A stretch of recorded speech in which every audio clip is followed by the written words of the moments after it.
So let's talk about position, distance, and displacement. First of all, let's go with position.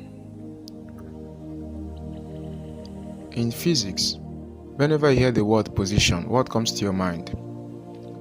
Position simply tells us the location of an object. The location of an object.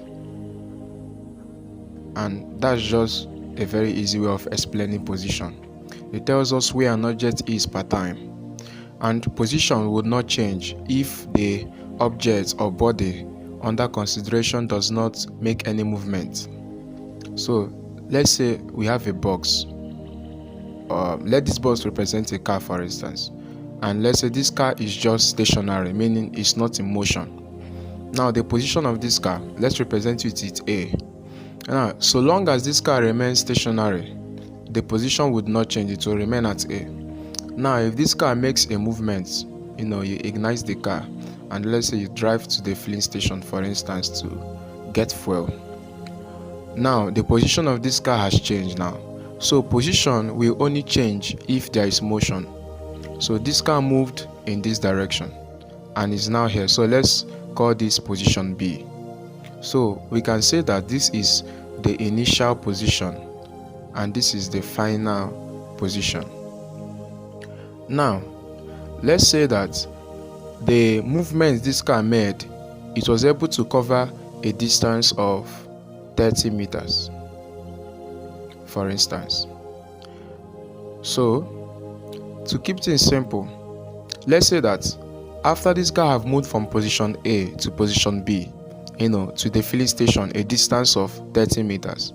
Let's say this car, the driver, when I talk about the car would not move except the driver in the car is moving the car.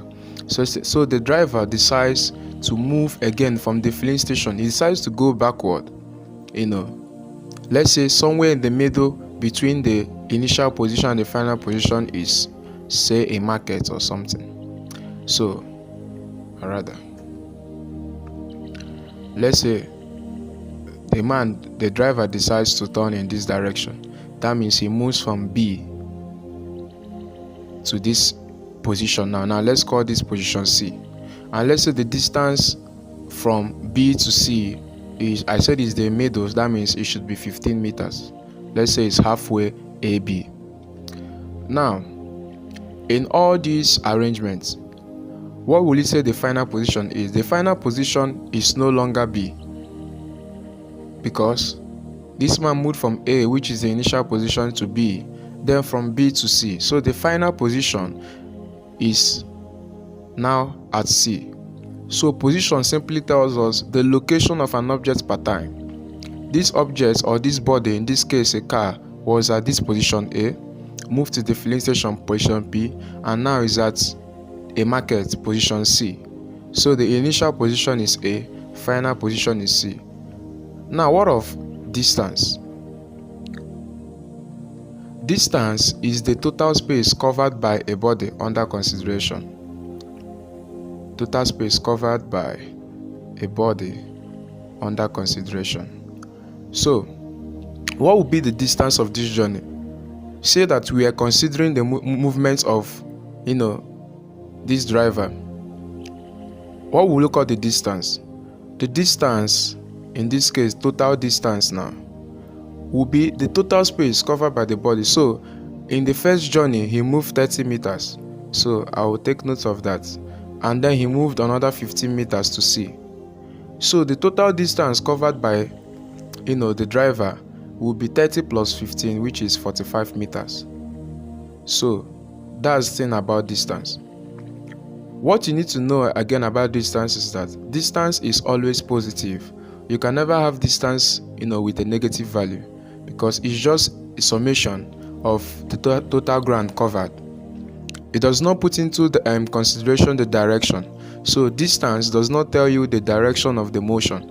It just tells you the magnitude or size. So that's why we call distance a scalar quantity, because scalar quantities are quantities that have only magnitude but they don't make reference to direction. So say that I told you a man moved the distance of 45 meters. Now you don't know whether it's towards the north or south or west or east.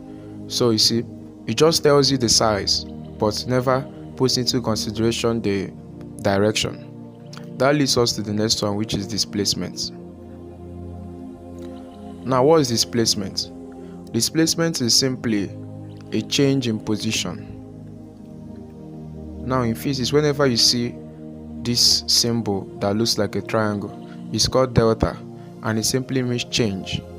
And since it's a change in position, is mathematically is the final position, minus the initial position. So that's how you can get displacement. Displacement can also be defined as how much a body have moved from its initial position. Displacement does not put into consideration all the distance covered. It just cares how much the body has changed position. So what will be the displacement of this motion we are considering? You need to note that this body started from position A, so I will just trace down the line downwards. So this is position A, where the body started, where the car started the motion. And then what's the final position now? Position C. So displacement does not consider how the car got to position C. All it cares is that this body started from position A, now is at position C. So a change in position displacement. So displacement is the distance from final position to initial position, or initial position to final position, back and forth. So that will give us the displacement, this distance here now. So how do we get that?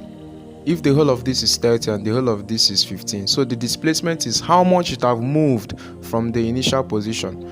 And let me just solve somewhere. So displacement will be 30 minus 15 meters, and that should give us 15 meters displacement. Now, because of displacement is a vector quantity, we are going to represent the direction of motion. So representing the direction of motion, we have that the car is still towards the positive axis, because if you subtract 30 from 15, you still have positive 15 there. So that's the displacement. So you see that distance and displacement are not really the same.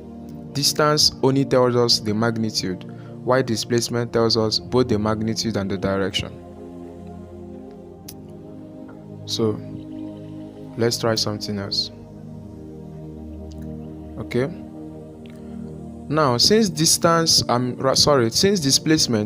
considers both the direction, then we need to be familiar with our cardinal points. Let me make it better. I think that's better now. Now, this is the north direction, this is the east, this is the south, and then this is the west direction. And if we want to make reference to the sign conventions, this is the positive y-axis, positive x, this is the negative y, and this is the negative x. That means anybody moving towards the north will have a positive value because it's moving towards the positive y-axis. Anybody moving towards the east will still have a positive value because it's moving towards the x direction. Anybody going towards the south will have a negative value because it's moving towards the negative y, and the same for the west, it will have a negative value, that's the negative x. So if you know these sign conventions, it becomes very easy for you to solve a problem, on vectors. So very easy to solve displacement, to get the displacement of a body when it's along the horizontal plane. This level ground is called the horizontal plane, while if it goes up or down, that's vertical. So since displacement is a vector, you can just get displacement the normal way we get vectors. So if the direction is the same, for instance, let me make an illustration there. Let's say we have let's say this box represents a car again. This is position A, and then it moves to position B, for instance, to the filling station. Now let's say after the filling station, it's still on the straight line, we have the market. Alright, so this is position C. Now you see that this body changed position, however it did not change direction. It started from position A to position B to position C, but still on the same direction towards the east. Then remember, vectors, whenever vectors are the same direction, you need to note that when vectors are in the same direction, you are going to add to get the value. That's the resultant, in this case displacement. And when they are opposite direction, you are going to subtract. So since this body, for instance, let's say the distance from here to here is 15 meters, and then from B to C is also 15 meters. Let's find the distance first of all. The distance is from A to B, it covered 15 meters, and then from B to C covered another 15 meters. So the total distance is 30 meters. What of displacement? Displacement is change in position. Alright, so in this case, this body started from position A, this position, and then it has changed its position. Now is at the final position, position C. So the displacement is simply the distance between two positions, distance between two positions, a straight line distance between two positions. You can also explain displacement like that. So since the body started from position A and it's moved to position C, the distance between position A and position C is the displacement. In this case, C is still addition, 15 plus 15, and then the displacement is still 30 meters. Now you must have noticed something already. The only time displacement and distance will have the same value is only when the body under consideration did not change direction. So this body moved in a straight line. You can also say when the body moves in a straight line without changing any other direction, displacement and distance will have the same value. So you see, displacement is 30 meter and distance is 30 meter. However, if you want to bring, make things straight to the point, you can still put direction to displacement because displacement is a vector. While distance does not consider direction, you can write displacement as 30 meter, eastward, to differentiate displacement from direction, because direction does not show to differentiate displacement from distance, because distance does not consider direction. So 30 meter eastward would differentiate displacement from distance. So that's very clear that we know it. Now let's make another illustration. Let's say this car again, so we just keep using the car from position A, and let's say it moves a distance of let's say 30 meters, and then this is position B now, and then it moves back. Now let's say it moved from position A to position B, which is the filling station, and then from position B it moved back to position A again. So this is still position A. I would have called it position C, but since position A and position, if I had called this C, are the same, so let's just call it position A because it's back to the initial position. So, and let's say it covered distance of 30 meters again. Now what will be the displacement? First of all, let's get distance. The distance is always total space covered. So it moved 30 meters in the first journey, so that's 30, plus it moved 30 again, you have another 30. Distance will be 30 meters. What about displacement? Whenever a vector quantity, when we have opposite vectors, to get the resultant, you just have to subtract. So this body started from position A to position B and back to position A. Now, from the definition of displacement is a change in position. Now, what happened in this case? The position did not change because the final position and the initial position are the same. You get the point now? So, displacement here is going to be 0. And how do we get that? If you do 30 minus 30, you're just going to have 0. So, anytime a body does not change position, displacement would be 0. However, it could still have a significant value for distance. Like you see in this case, distance is 60 meters. However, displacement will be 0 if there is no change in position. So you need to know this. You need to know when distance and displacement are the same in this case. And you also need to know when displacement will be 0, even though significant distance was covered. Now, finally now, how do we get displacement when the vector in consideration are inclined at angles to each other. So for this case, let me use the motion of a young boy. Say myself, but I'm not exactly as this anyway, but let's just say that's me, and I'm walking. Let's say I walked due east, that means in this direction, 4 kilometers. Now that's too great. I can't walk 4 kilometers. That would be too strenuous for me. So I will just say, sorry. Let me do away with that. So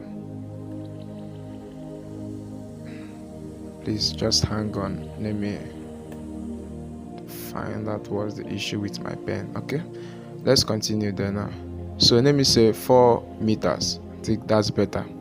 And then after walking 4 meters due east, I walked let's say 3 meters due north. Now look at the cardinal point, so it's going to guide our operation. Due east is this direction. Now displacement is a vector quantity, and vectors are represented with straight line with arrows indicating the direction of motion. So due east, you see the arrow pointing towards east, and from there I walked 3 meters due north. So this is towards the north. See the arrow pointing upwards. Now what will be my displacement? This is my initial position. Let's call it position A, and I got to east, that's position B, and then I went towards the north, that's position C. First of all, what will be the distance? Distance is total space covered. So you moved 4 meters first, and then 3 meters. Distance is 7 meters, and that's just the answer. What of displacement? Displacement is change in position. That's the final position minus the initial position, or the shortest distance between the final position and the initial position. So displacement does not consider the routes taken to get to the final. It's just from initial position and the position change towards this direction. So that's displacement, the shortest distance between the initial and final position, regardless of the route it took to get there. Displacement only cares about initial and final position. So that will be the initial and final position. So this will be our displacement. Now how do we get this? We can't add anything to get displacement. But from what we know about the cardinal points, the angle between the 4 major cardinal points, which is the north, east, south and west, is 90 degree, as you can see. That's why if you turn completely, you have 360 degree. So if this is due east and due north, that means the angle here should be 90 degree, represented with a box, somewhat like a box. So this makes this now a right angle triangle, and then we can apply the Pythagoras theorem to get the displacement, since the displacement is the hypotenuse there. Pythagoras theorem states the hypotenuse squared is equal to the adjacent squared plus the opposite squared. The hypotenuse without square now is going to be the square root of the adjacent squared plus opposite squared. Now if you apply this, it's going to be hypotenuse there is d, so d is equal to square root. The adjacent is 4, that's 4 squared, plus opposite is 3 squared. D now will be equal to the square root of 4 squared is 16, 3 squared is 9, and D is square root of 16 plus now give us 25, and the square root of 25 is 5 meters. So the displacement is 5 meters, whereas the distance is 7 meters. So this is all you need to know about position, distance and displacement. Position tells us the location of an object or body under consideration. Distance is the total space covered and can only be positive and is a scalar quantity because it does not make reference to direction, while displacement is a change in position or the shortest distance between 2 points. And when we say the change in position, we simply mean the final position minus initial position. And since displacement is a vector, it can be gotten by using the traditional method of solving vectors, which is if they are in the same direction, if the motion is in the same direction, that's for displacement. Or if it could also be force, because force is also a vector. So whenever the vector quantity in consideration is the same direction, you simply add to get the value you're looking for. But when they're in opposite direction, you subtract. So That's all you need to know, at least for now. So if you have any questions from the teaching so far, you can feel free to drop it in the comment section. And if you have not subscribed to this YouTube channel, you may also consider to subscribe so you can get notified the next time I'm going to update a video such as this. Thank you so much.